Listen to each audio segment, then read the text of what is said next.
Bem-vindos ao podcast Uma Má Mãe. Eu sou a filha, a Yolanda. E eu sou a Laura, a mãe.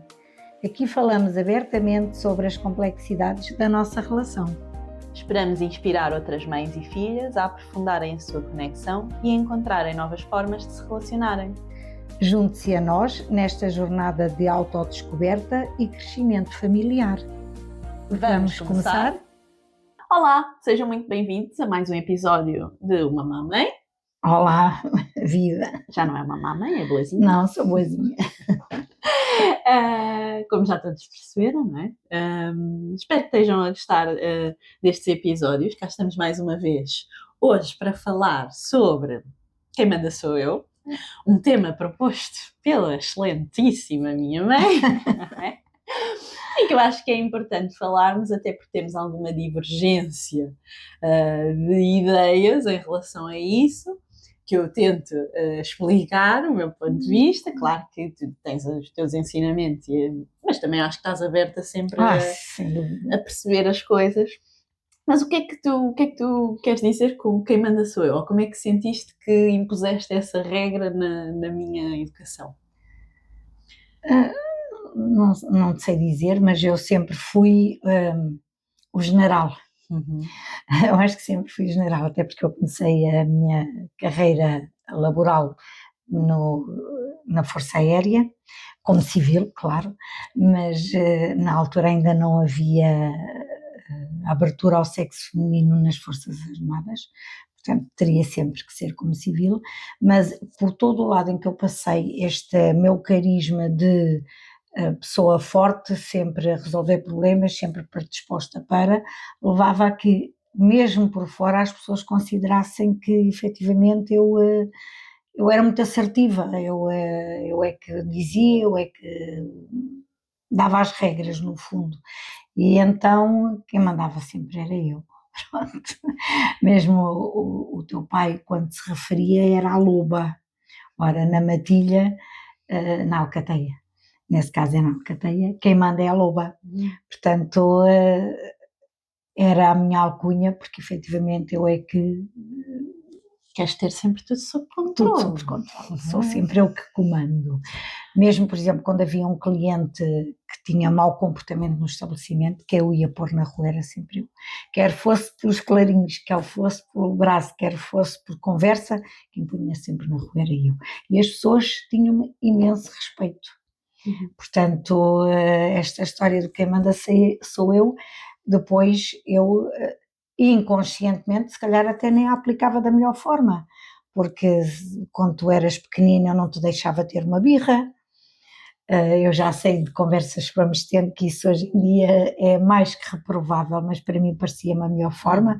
Eu detesto ver as crianças a fazerem birras, eu não tenho culpa, me desculpem, mas eu sou assim, eu não consigo conviver com uma criança sempre a chorar, faz-me diferença, porque o que é que a leva a estar sempre a chorar, porquê? Portanto, assim, se eu acho que estou certa e eu consigo, então não há choro, está tudo bem. E na volta, se calhar contigo também não estava tudo bem. Sim, até mais pelo sentido que as coisas têm evoluído, não é? E tem-se estudado mais os impactos das relações, não é? E esta questão do relacionamento com os pais, com os cuidadores, a psicologia tem evoluído muito a estudar isto, e ainda há estudos em aberto, em que, na verdade, estamos anos-luz de compreendermos o total do nosso funcionamento e dos nossos relacionamentos, porque somos um conjunto de variáveis infinitas, praticamente, não é? Mas a verdade é que a parentalidade hoje em dia está mais desenvolvida, com base nesses estudos, não é? E começa-se a considerar que as birras são a forma de comunicação das crianças, no sentido em que as crianças não têm ao dispor delas os recursos que um adulto tem, em termos cerebrais mesmo, em termos do desenvolvimento cerebral.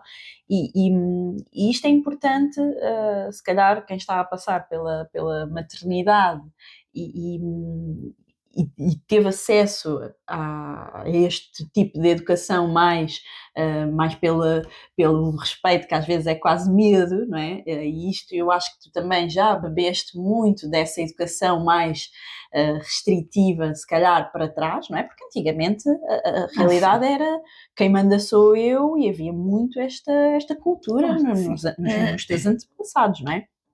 Isto até mais um pouco imposto pelos homens, não é? Era sempre, se bem que na nossa família se divergia um bocadinho, e a bisavó, minha bisavó, não é? Já tinha também um bocadinho essa coisa de general, porque ela sempre teve que trabalhar e fugiu um bocadinho à norma das mulheres da altura, já falámos sobre isso. Mas ainda assim, acho que, ou seja, acaba por a criança que é melindrada nesse sentido, que está só a usar as ferramentas que tem ao alcance dela para tentar comunicar os desconfortos que tem, acaba depois por... Muitas vezes o que acontece é as crianças deixam de falar, começam-se a fechar nas suas mágoas e nas suas dores, deixam de ter espaço de conversar, e isto é muita mágoa para uma criança viver sozinha, porque começa a questionar quem é que me entende, quem é que me compreende, quem é que me ouve, não me sinto ouvido, não me sinto visto, não me sinto compreendido. E isto muitas vezes depois leva a casos de depressão, de ansiedade, difíceis, não é? Porque foram muitos anos a viver nesta solidão mas eu estava a ser uma criança, no fundo.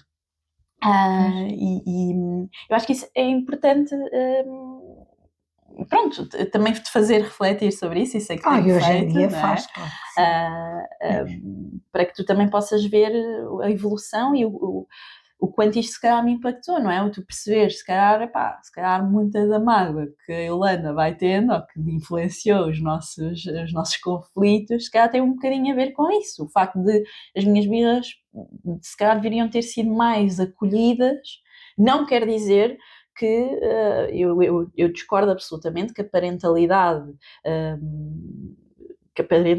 tenha que ser na ótica, e na verdade nenhuma das pessoas que eu acompanho desta nova parentalidade também diz que não há limites, porque eu acho que as pessoas confundem muito, que é, parece que vamos sair as crianças terem algum senso de que há condicionantes para as crianças passam a fazer tudo. Também não é o ideal, não é? Claro, porque exatamente por não terem todas as ferramentas e precisarem de orientação. Mas orientação é diferente de castração e repreensão. Claro, eu lembro-me, por exemplo, quando tu eras pequenina, estávamos de férias no Algarve e estavam lá uns amigos nossos também de férias e assim como tu estavas comigo, com o pai, com a tia, com o tio, com a avó, eles também, a menina ia com a avó. E, portanto, a avó veio-nos visitar com a menina. E às tantas, estávamos a jantar até, e tu estavas a comer tudo, tu sempre deste imenso trabalho para comer, era uma colher de comida, um golo de água, uma colher de comida, um golo de água, demoravas quase uma hora a comer, mas comias tudo. E sempre sem problema, com o problema da lentidão, mas era o teu ritmo. E a avó diz, a sua neta come tão bem, ai, a minha é um castigo. E então quando ela diz não quero mais, não quero mais e a gente não lhe consegue dar. E aquilo passou, era uma conversa normal. E no jantar do dia a seguir, tu chegaste a um ponto e disseste, não quero mais. E abriram-se logo os canais, não queres mais. Estás-te a lembrar de outra menina. Não, filha, tu tens que comer tudo. Eu já disse, eu não quero mais. E, não queres? Levantei-te e 2 palmaditas no rabo, tal. Nunca te bati com força, mas era no fundo para sentires a minha forma de ver as coisas que era correta, e hoje eu consigo ver que até nem era, mas o que é certo é que tu te sentaste, tu não choraste, e tu comeste tudo, e comeste sempre tudo, sem nunca mais dizeres eu não quero mais. Sim. Mas hoje eu percebo, quando às vezes falamos, que efetivamente tu não comeste mais, não foi porque entendesses que essa era a forma correta, foi porque tiveste medo de levar mais 2 palmaditas. Precisamente. E portanto eu se calhar podia ter usado outros termos, do género de, olha, tu tens que comer porque isto e porque aquilo e porquê, e porque não faz sentido e porque tu tens que crescer. Usar argumentos válidos, se calhar tu tinhas comido na mesma e não precisava de ser assim, mas foi assim que foi. Sim, sim, sim. Sim, que é um bocadinho isso que defendo hoje em dia, estas novas abordagens mais da nova parentalidade, não é? Esta coisa de não quer dizer que tu não me levasses a perceber tudo. que tinha que comer, não é? E que estivesses ali a acompanhar-me no processo de eu ter que comer. Mas ser uma abordagem mais de tentar compreender também o que é que leva a criança a fazer a birra, não é? Porque há de haver qualquer coisa que a criança está a tentar comunicar dentro das ferramentas que ela tem. Eu acho que isto é uma percepção que as gerações antigamente não tinham, porque também, Claro, lá está, não se falava tanto, porque não havia informação disto que hoje em dia já há, que já há muitas pessoas da área a falar, e não é? depois não nos podemos esquecer que não há um livrinho que diga assim, olha, para ser uma boa mãe tem que fazer assim, assim, assim, assim. Não existe. Sim, sim, sim. Claro, e não se sabe. E isto tudo faz parte, não é? E tu tiveste também as tuas ferramentas de ser mãe e era essa que sabia, ainda assim, não é? E eu até acho que, como tu tens um lado educativo muito em ti, que gostas de explicar às pessoas o Certo. porquê, não é? Não é só. Tu és muito de quem manda sou eu, mas tem sempre alguma explicação por trás, não é? Sim, sim. E eu acho que essa parte acabou depois por me ir ajudando a encaixar melhor as palmadas. Não que eu não acho que isso me tenha magoado, porque acho, não é? Porque vai sempre magoar, porque vai sempre dar esta sensação de medo e não de acompanhamento e de orientação. Eu acho que senti muito isso. Ainda assim, se calhar acabaste por ir compensando com depois toda a parte de explicação que me foi fazendo de alguma forma entender as coisas, não é? Certo. E acho que isso acabou por compensar um bocadinho e se calhar foi isso que não me levou a fechar-me e a ir mesmo assim, ir sempre tendo abertura para falar sobre os Sim. meus desconfortos, E não é? sempre foi uma coisa que o fizeste, sempre. Sim. Às Falar. vezes também de forma mais Às vezes agressiva e dizias assim, revoltada. nós não temos uma relação de meio filha, temos uma relação de meio amiga. Sim, sim, sim. Que já iremos falar, se calhar, mais sobre isso mais à frente, não é? Porque acho que esse também foram alguns pontos difíceis para mim, mas essencialmente acho que aqui depois acabaste por contrabalançar, se calhar, desta tua forma mais lúdica e formativa, quase. Sabes que isto já veio mesmo nas minhas sessões de terapia, enquanto pessoa. Já veio muito à baila a minha terapeuta me dizer a Irlanda tem sempre aqui esta coisa de explicar aos outros, não é? De esta coisa formativa, esta coisa educativa ao outro, e às vezes até ela já me questionou, quase no sentido de às vezes acha que isso vale a pena, e às vezes não vale, não é? Porque às vezes o outro não vai ter capacidade de nos compreender e quase que entramos em frustração de estar a tentar explicar ao outro quando ele não vai entender, não quer, porque não consegue, porque o que seja, não é? Mas eu sinto sempre que vale a pena tentar. Eu também. porque eu tenho que pelo menos dar uma lógica da minha Claro. decisão e da... Eu, por exemplo, eu durante a minha vida tenho sempre passado por dar apoio aos utilizadores no contexto informático. Eu sou incapaz de chegar lá e resolver o problema e não dar uma explicação para o que está a acontecer, porque eu acho que a pessoa merece saber o que está a acontecer. Nunca dou aquela desculpa de, olha, isso foi informática. Não, a pessoa tem que saber, porque quem está do lado de lá também tem capacidade para aprender. Às vezes. Mas para mim tem sempre. Mas muitas vezes alguma frustração tua vem daqui, de É tu natural. achares que o outro vai ter a E capacidade e às vezes não tem. Às vezes não tem. Pronto. E eu acho que isso também pode ser aqui um ponto de tu ainda pensares em ficares menos frustrada com uma coisa que é do outro, não é verdade? E até acaba por ser quase injusto para ti estares nessa frustração quando é uma coisa do outro. Mas sim, acho que no geral sofri um bocadinho com essa coisa do quem manda sou eu, mas acabou por se calhar ser aqui compensado desta forma e hoje em dia reconheço isso e também me ajuda a olhar para esse lado e também porque eu também acho que, ou seja, eu não tenho, eu senti esta tua castração ou esta tua repreensão, isso eu senti, sei que sim, mas também não me recordo nunca ter sido uma coisa violentíssima, ou seja, sinto que era, mas, e conforme estavas a dizer, se calhar deste-me umas palmadas, não é o ideal, mas também sinto que não foi com violência excessiva, não foi naquela coisa mesmo de me magoar, acho pois que não, de não todo, era nunca te isso. bati assim, acho que me lembro, não, e não. Não era essa, nunca seria essa a minha intenção. Aliás, e tu dizes, às vezes eu penso, como é que ela diz que tem boas recordações com o pai? Se, por exemplo, eu me lembro, uma vez tu fizeste qualquer coisa que para mim sem importância, e o teu pai deu-te, também ele não queria, é um facto, mas agarrou, deu-te uma palmada, mas não me deu a força e ficaste com as mãos dele gravadas na tua perninha assim na nádega. Eu fiquei tão revoltada com aquilo, mas para mim não fazia sentido discordar dele na tua presença. E então lembro-me que dei um murro na parede, que me ficaram a mim a doer os dedos, só para não falar alto, nem dizer o que estava a sentir. Claro que depois que discordei daquilo que ele fez com ele, mas o desautorizar um em função do outro também foi uma coisa que nunca me pareceu correta.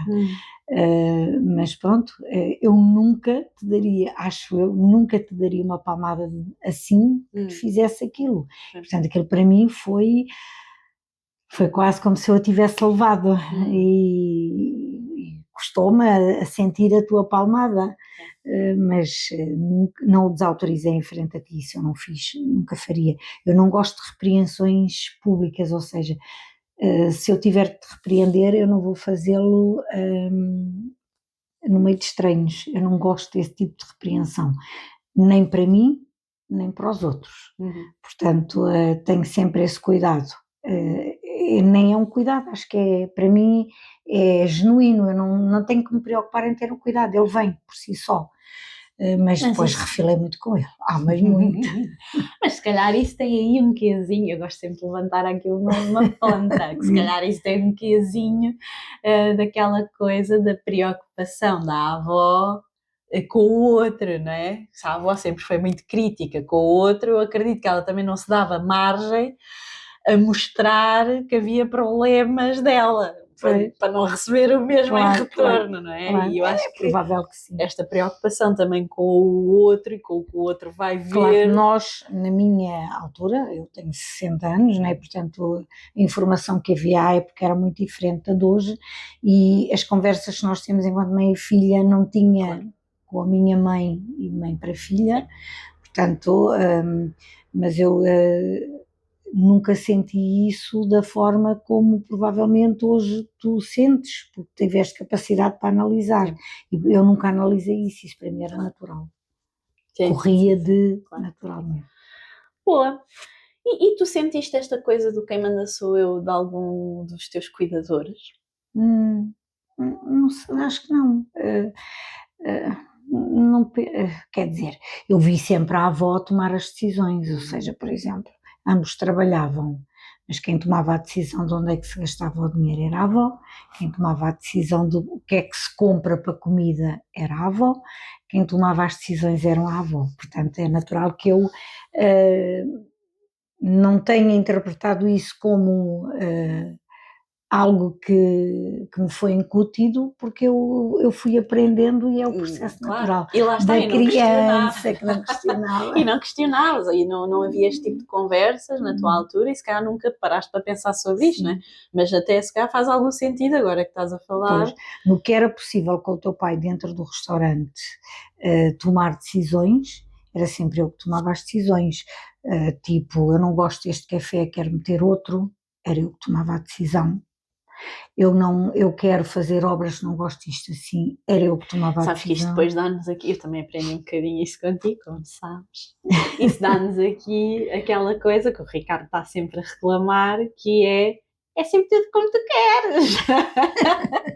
Porque ele também já aprendeu a questionar. E sim, quando a pessoa não questiona, eu penso que é cómodo que alguém tome decisões, porque assim Sim, isso também é verdade. para o teu pai era cómodo que fosse eu tomar as decisões. Sim, isso também é verdade, só que muitas vezes depois nós se calhar depois queremos que o outro também decida de vez em quando nós não... E aí o outro faz-nos olha, agora decide tu, não é? E estamos sempre aqui um bocadinho...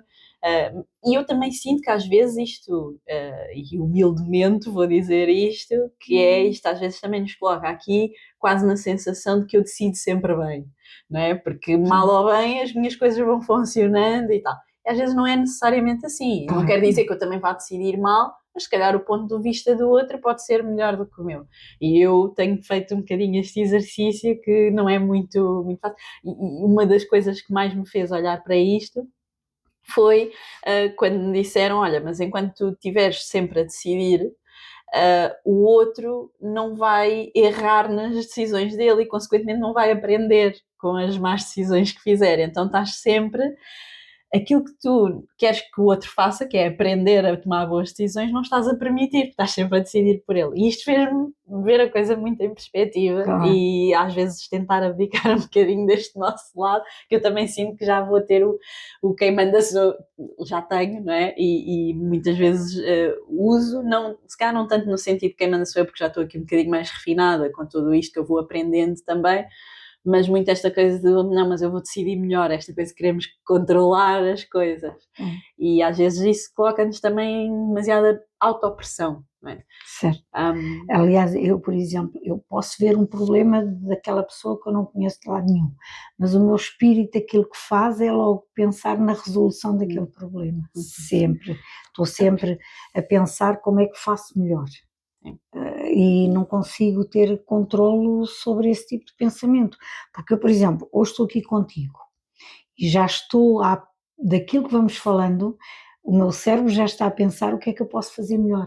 Bom, então como a minha mãe diz que tem esta capacidade boa de estar sempre a pensar no melhor, vou confidenciar aqui que ela própria já meteu isto a funcionar em relação ao nosso podcast e já pensou que tínhamos que dar aqui uma pausa nas gravações e já a demos, também à espera dos vossos contributos e dos vossos feedbacks em relação aos nossos episódios, que já saíram, para que possamos também fazer isto de uma forma melhor para vocês e que possam contribuir para nós que somos amadoras totalmente nesta questão dos podcasts e possamos melhorar também um bocadinho mais aqui do nosso lado. E dito isto, estamos a terminar este podcast sobre o Quem Manda Sou Eu. Acho que foi uma conversa muito interessante, pelo menos para mim foi, uma vez que falámos aqui um bocadinho sobre de onde é que isto vem na minha mãe e sobre os impactos que teve em mim, e espero que, mais uma vez, vos possa levar a refletirem também, talvez, se tiveram uma educação um bocadinho mais autoritária, um bocadinho mais castradora, que isto possa, de certa forma, contribuir para vocês refletirem sobre isso. E espero que tenham gostado e que nos continuem a acompanhar desse lado. Um beijinho e até à próxima! E assim chegamos ao fim de mais um episódio do podcast Uma Má Mãe. Agradecemos a sua companhia. Se gostou do episódio, siga-nos na sua plataforma de podcast preferida e partilhe com outras mães e filhas que se possam identificar com esta conversa. Um beijinho da Yolanda e da Laura e até ao próximo episódio.